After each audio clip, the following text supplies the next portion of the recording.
Welcome to Wildspire. You get to be a fly on the wall for my intimate conversations with entrepreneurs who are changing the world. I'm your host, Stephanie Benedetto, coach, storyteller, and unmarketer at The Awakened Business, helping coaches and change-making entrepreneurs unleash their inspired message and share it with playful unmarketing. I'll ask curious questions and explore uncharted waters with my guest today. Anything can happen when we step into the unknown of infinite creativity, and that's where we're going to play.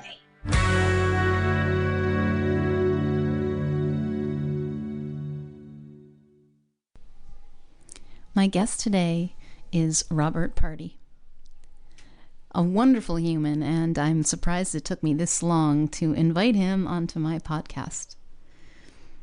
What I know about Robert is that you can expect vibrancy, honesty, a rawness, a willingness to not only acknowledge the shit that happens in our lives, but to get right up in it and make something out of it. This image came up so powerfully in our conversation, and I think it really speaks to what Rob's message is for the world. If you don't like it, it's time to do something different. Let me tell you a little bit more about Robert Pardi. Robert is one of those rare individuals who thrives on change and is the founder of Possibility in Action, a transformative methodology empowering individuals to shape their destinies through intentional living and identity shifting. Drawing from a journey of continual reinvention, he guides seekers through his books, workshops, and coaching, unlocking possibilities, shaping desired futures, and elevating lived experience. With a raw and direct approach, Robert awakens personal responsibility and inspires purposeful living. I must also warn you that this conversation includes many F-bombs, especially towards the end. So if this concerns you, I warn you against playing this around children or for yourself. Without further ado, let me introduce you to Robert Pardi. Hi, Rob, and welcome to the Wildspire podcast. I'm so happy to see you. I am thrilled to be here. I'm thrilled to talk to you whenever I get the chance to talk to you. So I consider you to be a fellow adventurer, an explorer of life, and now both of us have somehow found ourselves in the situation of being what some people call an expat or an immigrant, Americans living in Europe. And I was kind of wondering, because this is fresh in the journey for me, like what is it? Like if you were going to kind of show me the arc that brought you to where you are right now, what is that? How did you end up living where you are? And I know you've made a transition even more recently, so I'll leave it broad, but you can take that however you want, because I know it's going to be fun. It's also long, right? It's funny you use the word like adventurer and explorer, because actually on my vision board, which is behind the screen at the moment, but I can see part of it, is a guy with an Indiana Jones hat. Because that is part of the story I want to live. So if we look at like the whole arc, the arc is intentionally deciding to live my life as a story. But of course, life also creates deviations, right? We're not just going to walk in a straight line to anything. So, you know my story. I was an ex-investment banker. I'm a New York City kid. I had that type of lifestyle, not from, quote, a real passion, but, I grew up with an abusive alcoholic dad. For me, the kid thought money would save him. And I grew up with Ronald Reagan and Gordon Gekko and Dynasty in Dallas. And so therefore, yes, money was it, right? And during that time, met my wife. We fell in love. Amazing woman.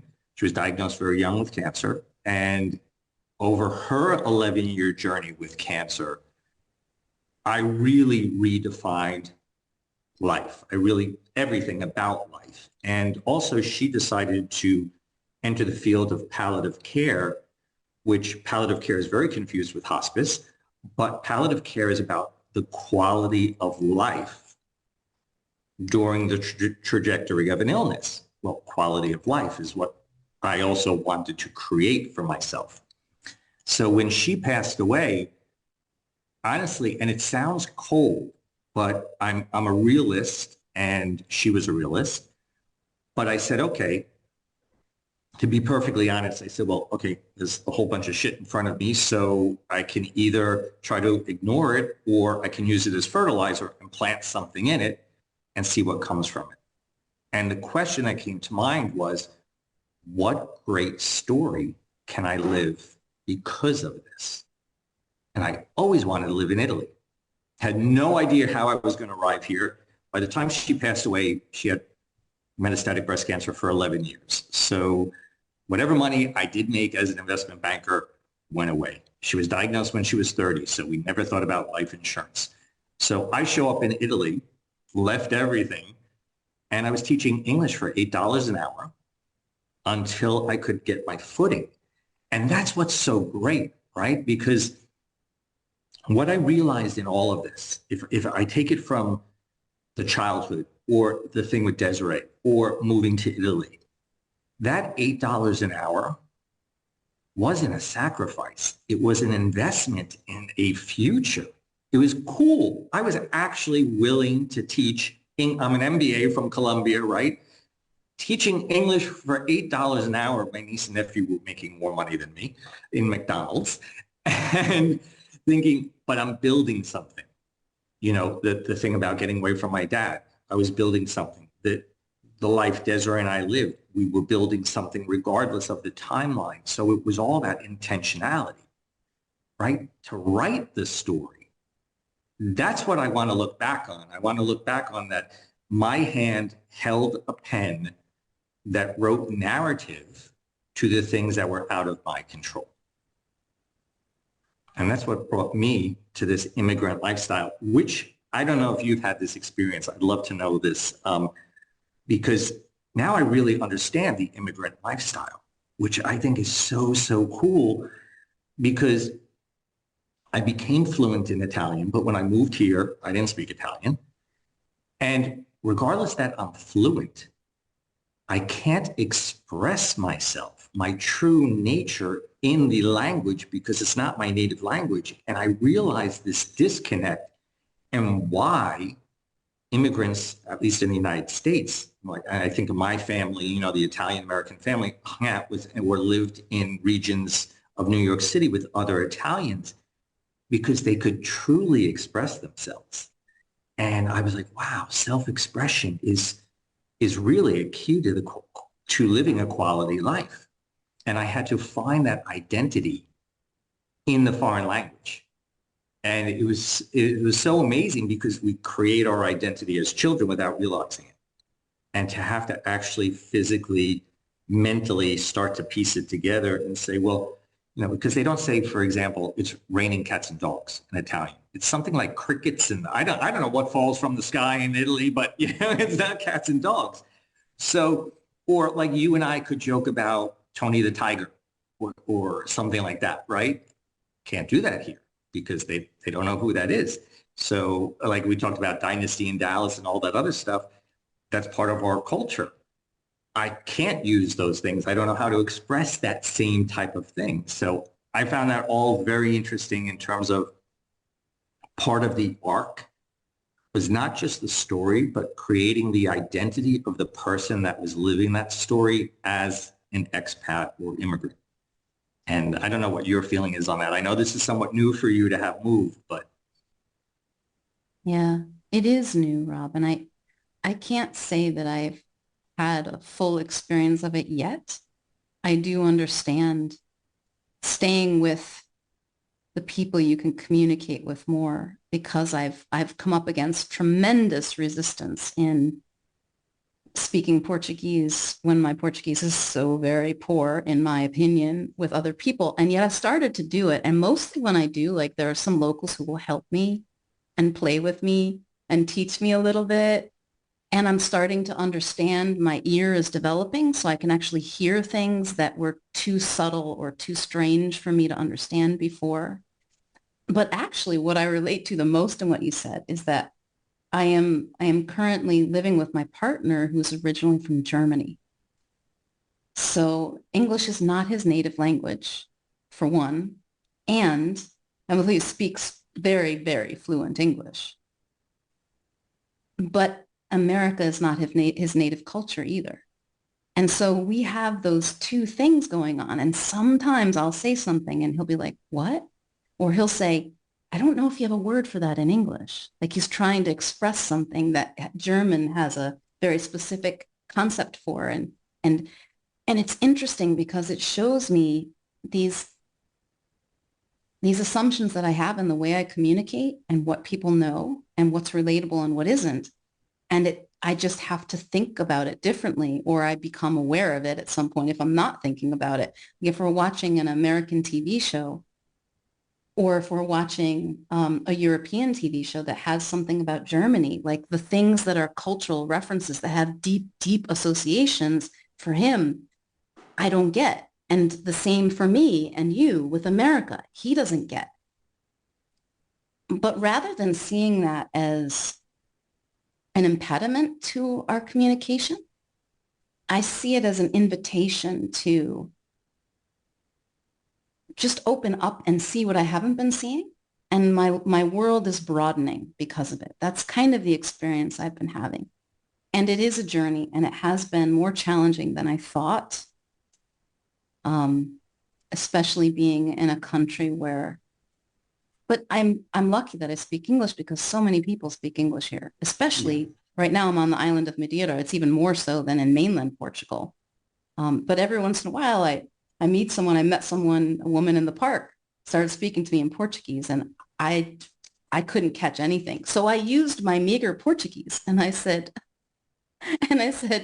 fala inglês? You know, like, do you speak English?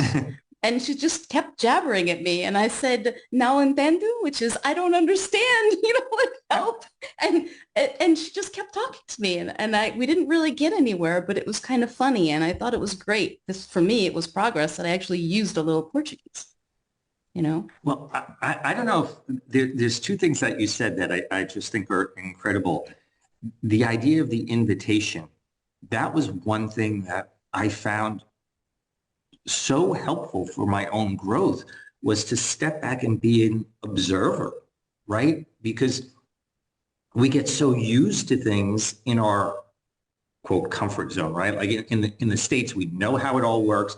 We know what mannerisms are dictating even from across the room. Like, and then all of a sudden you're in a situation where you have to connect more to the intention and the energy that is floating around. So like even with this woman, right?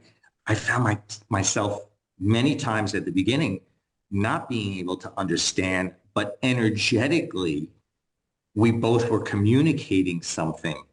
And I have a friend who, her daughter was not able to speak for her whole life.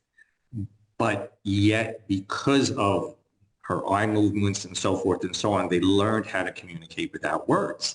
She was unable to learn sign language, and she was really severely handicapped. And yet, the energetic interaction with that person was just absolutely fantastic. Even when I met her, there was a way to communicate just because we were open to receiving and giving the energy, not just the words. And I found that really, really fascinating just as a personal experiment.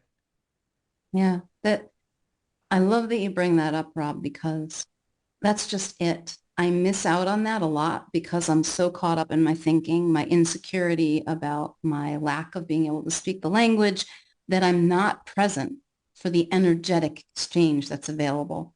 I'm focusing on, I can't understand you. And so it's like I've got cotton in my ears. So I've been noticing that a little bit and noticing when it comes down, I actually can understand more because it's not just the words. You're right. It's everything. And then there is a way to connect with someone, even if we can't share a language as a way to communicate. Yeah, for sure. And I love how you talk about being present because really at the end of the day, that affects every part of our life. It's that presentness, right? And so when you were talking about cotton in your ears, if you just think about it, if you're not present, you are not experiencing the entire energetic conversation that's going on, even in a business meeting, right? If you're thinking about a million different things, you're there and you're catching pieces, but it's that presentness, which is so important. It's so important in all aspects. It's one of the things I learned for sure with Desiree. And I don't know if I said her name before, that was my wife. And the idea of, because there was a time horizon in a way, and realizing that we had to pull ourselves out of the future, thinking about a cure or remission or something like that, and focus on, well, what is the best thing we could do today, brought us to that skill of being present. And so I've been in your situation where I start thinking, but I don't understand. And then it is just to pull myself back. And there's no right or wrong, right? There's going to be no failure if you don't understand. But if you're there fully present, you're actually giving yourself a tool to understand even better tomorrow. Hmm. Yeah, that's beautiful. I've been watching myself in this and seeing things shift, and it's a journey. I'm not there. I still have a lot of insecure thinking that comes up. Oh my God. There was something, Rob, that you said that I loved. It jumped out at me, and this was some time back, but it keeps coming up. You said, I have a pen in my hand and I'm writing the narrative for things I can't control, I think you said. Yeah, out of my control. Yeah. Yeah, things out of your control. Will you tell me more about what that means to you? Sure. That's actually how I live my whole life. And I think unconsciously, I stepped into that space as a child because I couldn't control my dad up until I got strong enough to actually fight back. But up until that point, I couldn't. And there were two directions I could have gone in. One was the victim and, oh, woe is me. And this is part of when I work with clients as well. I'm like, look, I'm not a digger. I don't want to go do archaeology and figure out the why of the past, right? I think the why for the future is much more important. So there's two mindsets here. Woe is me or wow is me. And that comes from my childhood. So for me, I was going to be the one that was going to be like a superhero, right? And I am a big superhero nerd. So, and so I started penning that narrative that this stuff that's happening with my dad is so cool. It's going to make me stronger, do something. Literally, it did happen because if I didn't have that quote boot camp, Desiree having cancer and the 11-year journey, the adversity of that would have been overwhelming. Instead, the adversity became a contrast color on the painting of our lives because that was the narrative we were giving it. So when I talk about that, we cannot control, there's many times I'd like to say, oh my, damn it, just the world needs to stop for 5 minutes. Let me get my breath and then we can all go back to living, but just stop. And I can't do that, right? So I have to figure out, well, who am I? What is the narrative that I want to live through this experience? And that I think is the key, let's say, to living a quality life. And it does sort of it ties into palliative care very well as well. But if you think about it, and we were talking about this a little earlier, the saying is know thyself. And, the first Matrix movie, everyone learned it if you're a Matrix fan, but, I think many people watch that movie. I'm starting to believe, not just think about it or ponder, but truly believe and understand it's self-creation. I'm not a religious person whatsoever. I am spiritual. I do believe in energy. I do believe in creative forces. And yes, I would love to manifest a ton of money right here and maybe something over there. And yes, actions will do that. But I can manifest myself. I can create myself. And I think that's the biggest thing, because at the end of the day, the energetic signature, this is going to be a weird line, the energetic signature we leave behind us is the legacy other people can read. That's very weird where that just came from, but anyway, it sort of fits. At the end of the day, the example of how we lived is the true legacy we leave. Yeah. I like both ways you put that, Rob. The first one, because it had a feeling to it that I'm like, what does that mean? To leave behind an energetic signature, like a vapor trail of the energy that was Stephanie or Rob, that somehow is contributing to whatever is happening, still has a trace, has a shadow, becomes a part of. That's what I find actually when we pass, that even if we leave out the energetic part, how could we? Because it's the stuff of which we are made. Like we're made of star stuff, and what we are becomes a part of all that that is. It just goes on in other forms. And that's like the energy signature kind of says that to me a little bit. That's the feeling I get from it anyway. So that I'm going to tie it to two different things. Mm. One of the things is I think of it as a hue. So like my favorite colors is orange. And I will leave a hue of orange that maybe other people can follow. It's sort of like, how do birds migrate? And they say, well, birds migrate the same way because over all these years, there's this energetic thing that we don't see, but the birds can see and they'll follow it. I don't know if that's true or not, but I like to believe it, let's say. The other thing is in terms of the energy being part of all of it, right? Like we are part of something, even though we physically might not be here. I talk all the time that, and he will jump into Harry Potter for a second because I'm also a Harry Potter nerd, but you know, the scar on his head was from his mother's love, right? Protecting him. And so that was part of him. Just like Desiree, even though she's passed, it's a beautiful scar on my heart. It's an energetic beating part of me that will always be there, that I can, again, it's a narrative thing, right? It's, oh, the person is not here, or wow, I am who I am because she was part of my life. And this could take us down a road of, and I think it's important for people to hear, so I'll bring us there for a second, because gratitude, I think we have to be grateful for everything. And this is one of the hardest pieces of it, right? Because when crap happens, we don't want to be grateful for it. And we resist it. But it will come down, I believe it comes down to this, because this is a question I ask myself all the time.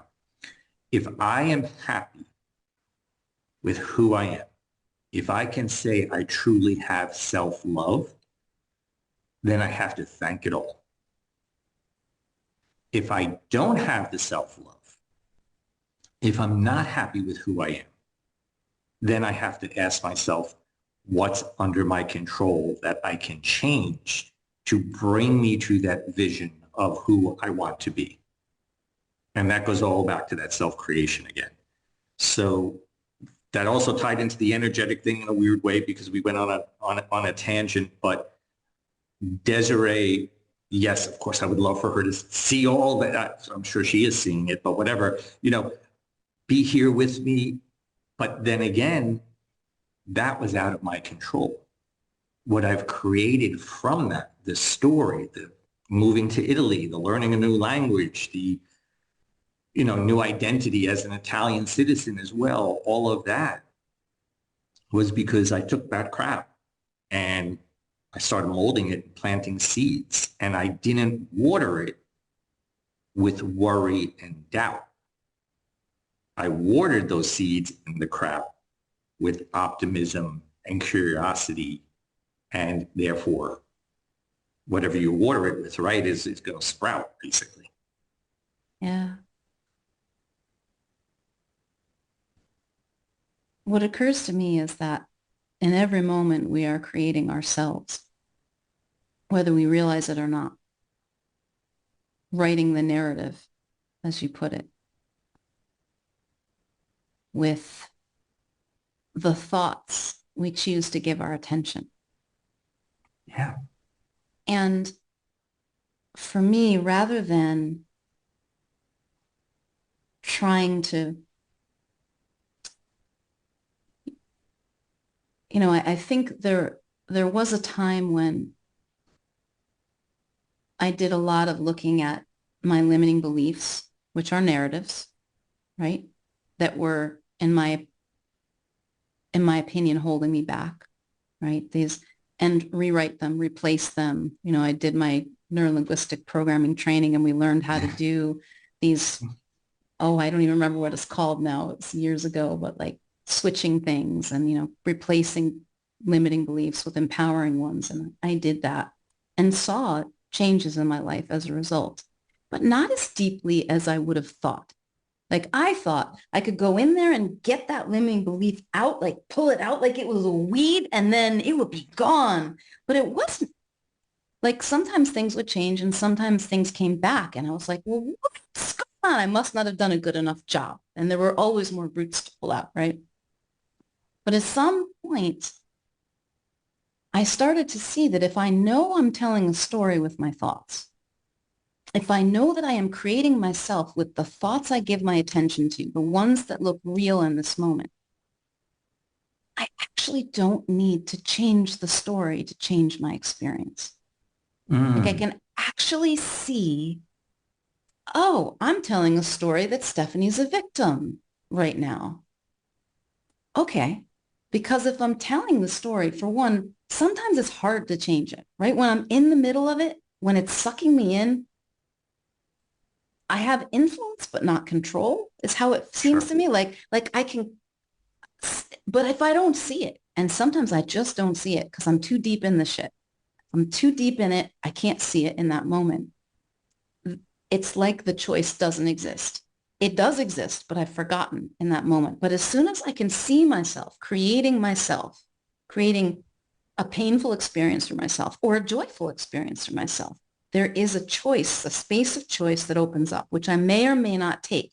And that space, no matter how tiny, there's freedom that lives there. There is an infinity of space in that, even though it may be so tiny, even though I may stay stuck in my victim story and throw a tantrum for the next 5 minutes about something. But it's loosened it up for me now so I can watch the story unfold more and it does change because as soon as I see that, as soon as we see that we're creating ourselves in a certain way, we can see that we can do it differently. We can bring our attention to different things like you're saying gratitude. And what do I want to create? What life do I really want to be living? Instead of lamenting the one that I have or regretting the things that I don't have. Oh, wow. There's so much that resonates with me and so much that I would love to unpack. One of the things that came up for me, there's so much because that tiny little space is just full of so many possibilities. And what we're talking about, like the limiting beliefs and pulling them out, and then there's other things. I mean, this is a lifestyle.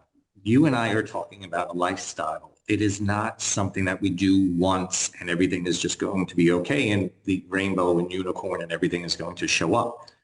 But it's where agency comes from, right? Now, there's a couple of things I learned. One is when we are in the victim story, we're searching for something. Everything we do, consciously or unconsciously, we're doing for a benefit. That's just what human beings are all about. So maybe the victim story is in that moment because we can't express something, and really what we're looking for is someone to say, I know how tough it is, or, oh, let me give you a hug. There's something we're not able to express yet. We're not stepping into that vulnerability. The next point is what I've realized with my own journey is this idea of understanding the narrative is that we have to practice it. And what I mean by that is if you go to a self-defense class, they can teach you the moves, but you actually have to imagine that someone's attacking you. So you can then be responsive when it happens in the future instead of reactive because you've already created that identity within. So I do quit when I find myself in, let's say, because I fall into that all the time. I have all my different things that I will have a tantrum for 5 minutes or 5 days or whatever the case is. But I will sit there and I will unpack it and understand, well, how would I have liked to show up? And that gives me the agency to start to build that in and remind myself, however I do it, whether it's a mantra or something else. And the other thing, and I love NLP, NPL, I forget how you say it because it's backwards in Italy. they do the letters backwards, So like AIDS is SIDS. But anyway, so affirmations, I think what we've lost in affirmations is our brains need evidence. So if we're saying something contrary to the limiting belief, to replace it, we need to give ourselves the evidence of how that thing we're saying is true. So the voice inside can say, oh, wait a minute, maybe this isn't really true. But if we just say, I am a good person or I am abundant and we don't feel it, well, in the back of our head, there's going to be this, you're a liar. What are you saying? You're bullshitting me. But on the other side, if we give evidence, that voice has to listen for a moment. And it's that moment where change can start to take place. That's interesting. I had not thought of affirmations in that way. I call them how formations. How formations? I don't know. I made up a word. How is it true? What I enjoy so much about you, Rob, is how alive you are in life. Like I feel it in what you're doing. It feels to me like you're exploding with life. And whatever direction it takes you, whatever experience you're having, there's a vibrancy to it. You're living it. You're like saying, okay, live it. Now, I'm sure in some moments, like you're saying, please, life, just give me 5 minutes. Just stop for 5 minutes. Right? Like it probably doesn't feel that way all the time, but my experience of you is that. And it's like I wrote a story a few years ago about the woman who wrote her life. And it was, she didn't realize, how did the story go? I can remember my own story. Every morning she would get up and write in her journal and forget what she had written and then go out and live it.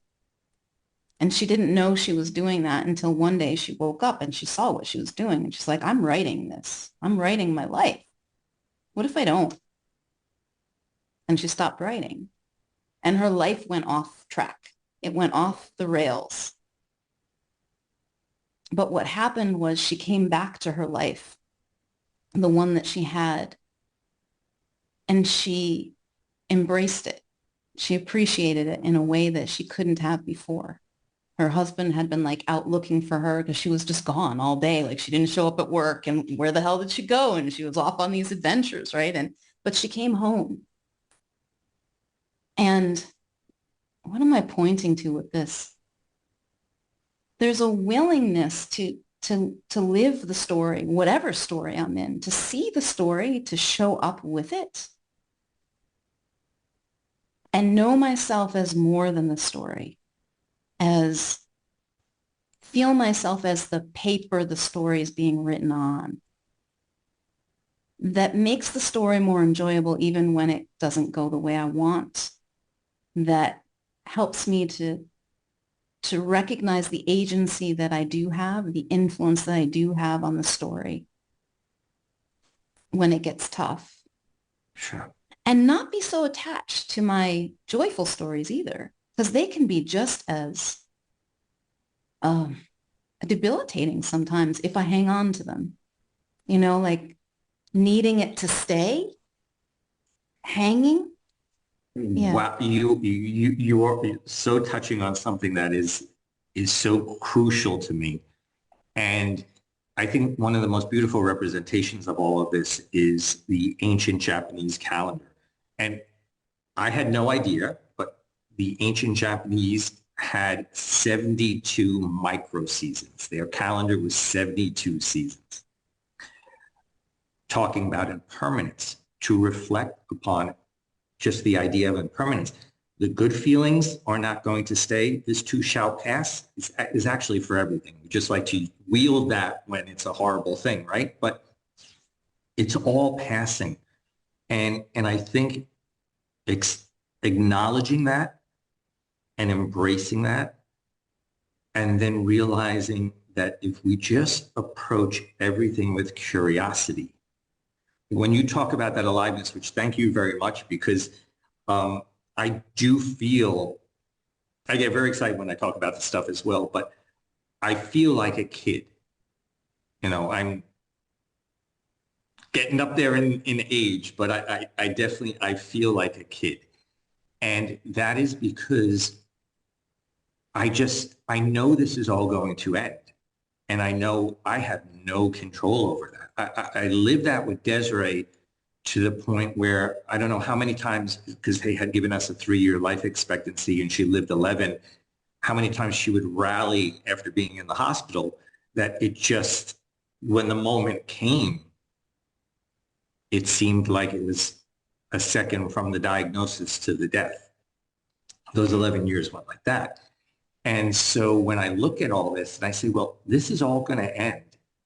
And how can I truly fail at life? For me, I feel I can only quote fail, and I don't believe there is failure, let's say, I just want to make sure that's clear. But for me, if I don't go out there and try, if I don't go out there and test my limits, if I don't try to create something new, that to me is a waste of this experience that someone handed to me and someone will take away, in terms of there's no control over that. I didn't choose, well, people say we choose to be born and all that other stuff. But regardless of the case, I don't remember that conscious decision. And one day it's going to end and I'm not the conductor on that train. But I can get on and off and experience the places along the way and play and get my hands all dirty and say, well, I lived life to the utmost. Now, I live a very simple life as well. So once we become, this is something I journaled about last night. Wow, this is really clear. Once we become very clear about what we want in life, life is black and white. It's that simple. It's a yes and it's a no. And we don't, the dreaming, and I don't know why this is what I journaled last night, but dreams are in technicolor. Clarity is in black and white. And I chose to live a very simple life so I can experience autonomy and freedom that normally you would need a lot of money for. And that is because that is the narrative of the story. I want to explore. I really do want to explore. I love to go around a corner and there's something new and then I might forget it, or because it's like, it sounds horrible, but it's like it's a big playland because it's going to go away. So I don't know. Crazy thought. I know. Very crazy thought. Not so crazy. But yeah. No, go ahead. Sorry. No, I said not so crazy. We're having a little internet Not so glitch crazy. Okay. playing with us. Okay. Yeah. It's, when we're kids, and this showed up in my grief work at the beginning. So this is where it somewhat comes from. But, if you think of a funeral and there are a bunch of young kids there, let's say 5 to 8 years old or something like that, they may see grandma in the casket or something like that. But before long, they might be hiding behind a little tree or something and they'll start giggling together. They don't have all the data we have convinced ourselves is all relevant to predict life. And so they're actually more, as you talked about earlier, they're more present. They're experiencing life. There's a lot of crap I wish I didn't experience. 100%, I will say it for sure. There's going to be more shit in the future that I'm going to be like, really? Like, I've tasted the sandwich already. I don't want to taste the sandwich again. But again, that's all out of my control. So if I can sit there and empower myself to just realize this is part of the whole journey that's going to happen, how am I going to experience it? Am I going to resist it? Am I going to accept it? Am I going to work with it? Am I going to create from it? Who am I? If something really big happens, we're not going to just jump into curiosity. Of course not. But if we are consciously aware that, like you said, you're the piece of paper, when we're consciously aware of that and we keep that in the front of our mind, even when we're in that situation, which is really, really horrible and the front of our mind shuts off because it's the amygdala that's going to get us through that, that piece is there to remind us. And it might take some time, but if we can build that circuit, right? Think about driving into a field. You're on the highway, it's perfectly smooth. You drive into the wheat field and you try to cross a different way. It's all bumpy and there's no track laid. The next time there's more track. The next time there's more track. Soon that's a smooth path. That's the same thing we're doing with our brain, which because of the old NPL, NLP, PPL, whatever it's called thing. So, which I studied as well, but I could never remember the acronym. Hmm. Hmm. So, you want to share a little bit about this latest creation of yours? Fuck it. I want to hear. Okay, so it's fuck this. Oh, fuck this. Sorry. All right. Well, Fuck this. fuck it. Fuck No, this. but there's a huge difference. So I love that you said that, right? Fuck it is more, let's say, from this is in my own mind, but is more an anger point of view. Like, fuck it. Where fuck this is, oh, I'm not going to stand for this anymore. Like, I'm going to step in and I'm going to start to change things because I don't like the way this is going. And so this really came out of, I'm very, very open. So I've never been what I would say was clinically depressed. I've been down. I've been sad at times. So I've never been someone that I would ever say was depressed. I literally, the holiday season, couldn't get out of bed. and I couldn't figure out why. Until I finally realized that for me, if I don't have some big crazy project that's going to push my limits, that self-creation thing, I feel like there's no reason to wake up, or at least that's what came to me when I was thinking about that. Because do have a great life. I have the exact dream that I wanted to write after Desiree passed away. And I could just stay here. Perfect. And that felt like resignation to me. And so I've been in situations where when I'm not happy with the way things are going in my life, I say, fuck this, I'm going to get to work and I'm going to make something change. So the idea, the concept of this really is, it's a blog, it's a coaching, it's a group coaching program, sort of a blog, sort of. Basically, I'm writing my thoughts weekly about fuck this, like, fucking own it or whatever else. And I'm using the language because it has been shown, especially in today's world where everything is so vanilla and so you can't say anything and everyone's offended, and jarring language interrupts habitual thinking. Now, there's going to be people that it interrupts it in a way where they back away. And there's going to be people that it interrupts habitual thinking and they're like, ooh, you know what? Yeah, I want to go down that road. So I decided to write this blog coming out in March. And once a month, we're going to have a group call. And we're going to say, well, how's it going? We're like a Q&A type thing, because I don't believe to be an expert. I'm an expert. I'm becoming an expert, and I will always be becoming. We're all just becoming. Because again, if the train is not under our control, we're going to be in the middle of becoming, and then it's all going to end. Like, I always think of you being in Spain. No, you're in Portugal, sorry, but okay, let's go to Spain. La Sagrada Familia. Gaudi didn't finish that church. Didn't make him feel like a failure. It was the chipping, the doing every day. Michelangelo chipping every day at David, right? Could have died halfway through.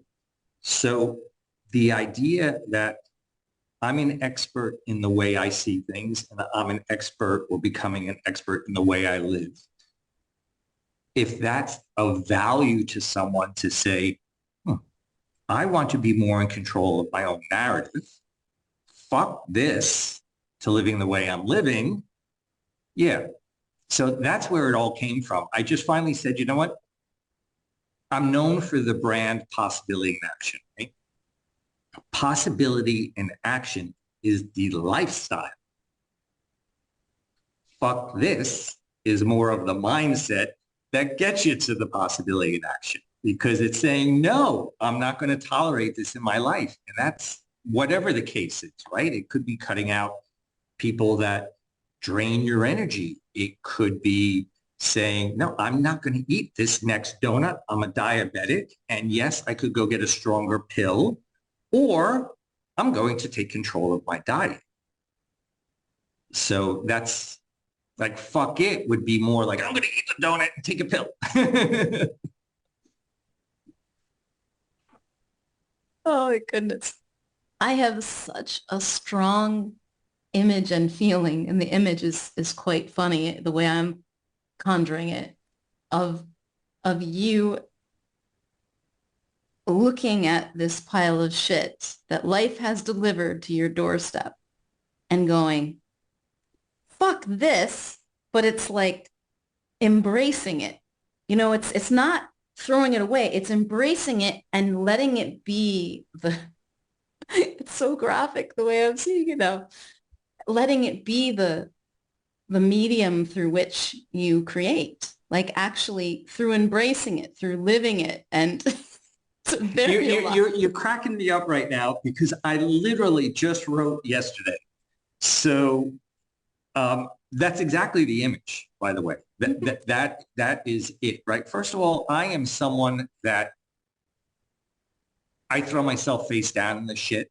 Like I will, I'm going to eat it all up. I have to acknowledge it 100%. Well, what I was explaining in this thing that I was writing was that fuck it is to try to push it away and take some aerosol can and spray and, ooh, I don't really smell it. It's over there, right? And fuck this is like, all right, well, what can I do with it? And it's true that the horrible things in life are points of transition. They are, you were talking about the word invitation, and I love that word invitation. And, look, I'm not belittling anything here, right? Like it sucked when Desiree died. It was miserable. I didn't just rally the next day, right? My dad was an alcoholic. I never wanted to be an alcoholic. I never wanted to drink. Oh, did I drink? Did I engage in all kinds of things? I found that, the only way I felt alive was the needle of a tattoo. And so that all of a sudden that took me down a dark road for about a year. So it's not belittling those points, but at some point in time, we're going to realize that the transition has destroyed what was behind us, meaning that it's never going to be the same.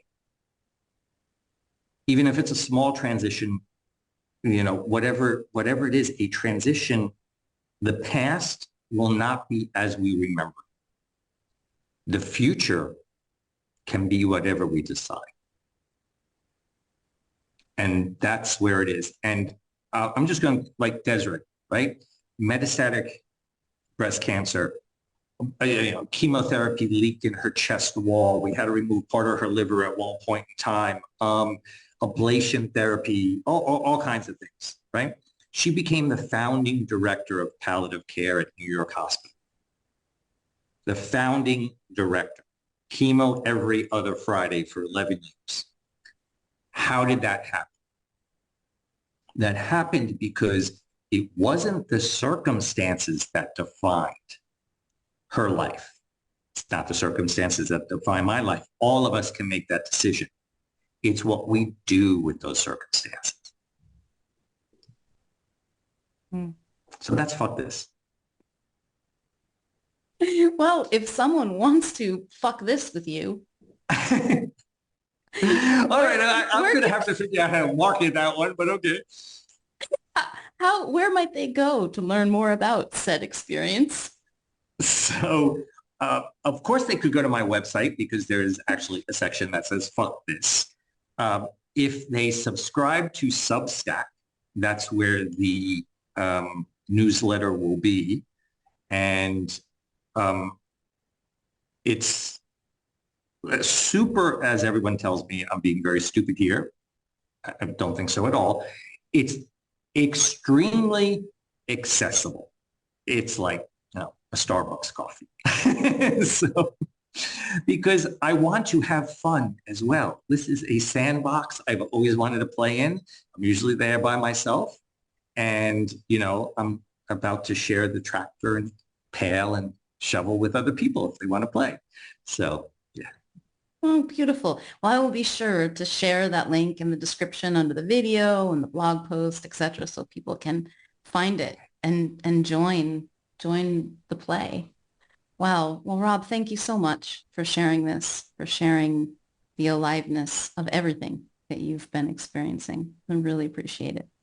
It's beautiful. I so appreciate you and appreciate you inviting me. I mean, we could talk forever.